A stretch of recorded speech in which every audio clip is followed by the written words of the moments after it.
So these are the Beech Lake plantings at Ashburn Village, and you know, what you saw over Tippecanoe was a fairly complicated landscaping plan.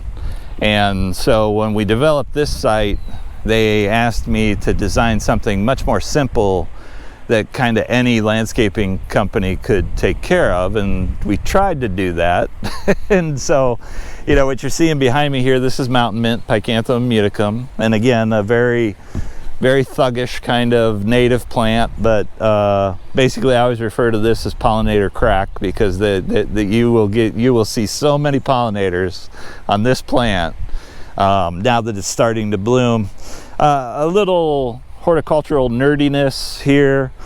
You really don't see the flowers of this plant. You see what's called a modified leaf, or a bract.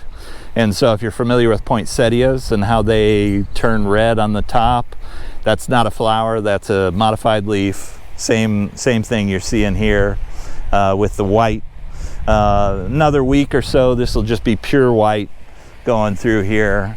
But we kind of thought anybody would be able to come in here and go, oh, well, this is mountain mint and this is not.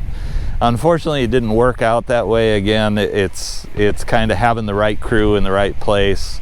And obviously we didn't have the right crew on this job. And there used to be ornamental grasses around the rim of here. They've all been weed whacked and killed. Some of the other beds that we have here, same kind of thing. Some of the ornamental grasses have made it, some of them have been killed. The invasive, again, once we planted this, we never took care of this garden, and it was automatically handed over to the normal landscaping company that maintains Ashburn's beds.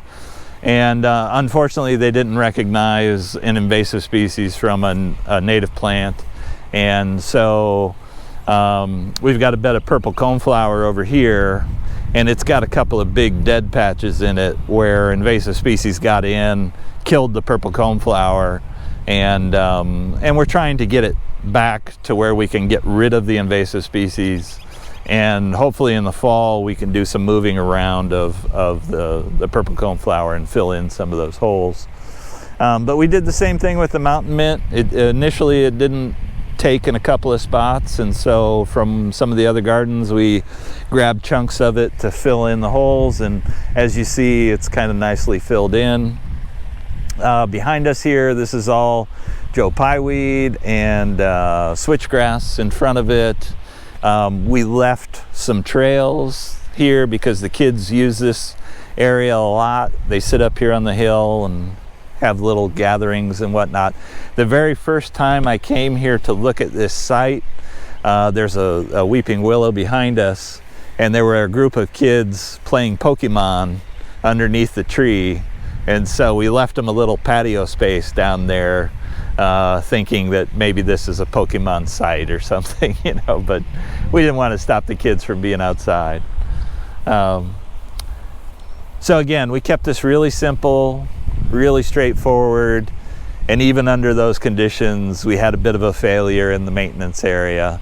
And so that's why I try to say that maintenance is one of the most important things you can do with a native plant garden. And again, native plant gardens are no less maintenance than any other type of garden. They're constantly under attack from invasives, and so you kind of constantly need to be coming in and getting rid of those bad plants.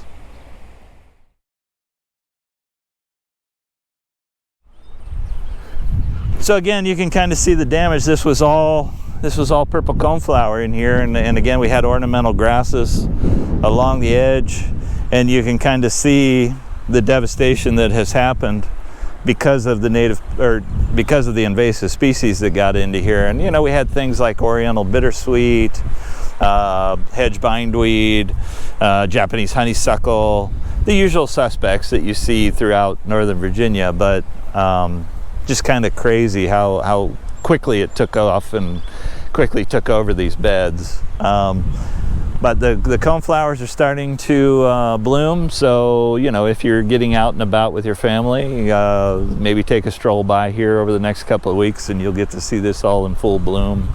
And it's really quite a sight. You'll get to see a lot of goldfinches because they love the seed that purple coneflower produces. You'll get to see a lot of butterflies, and especially at this site, it seems we see a lot of dragonflies and damselflies.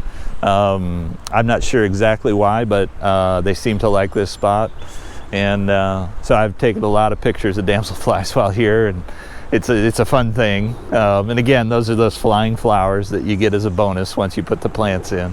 They come free of charge. And this is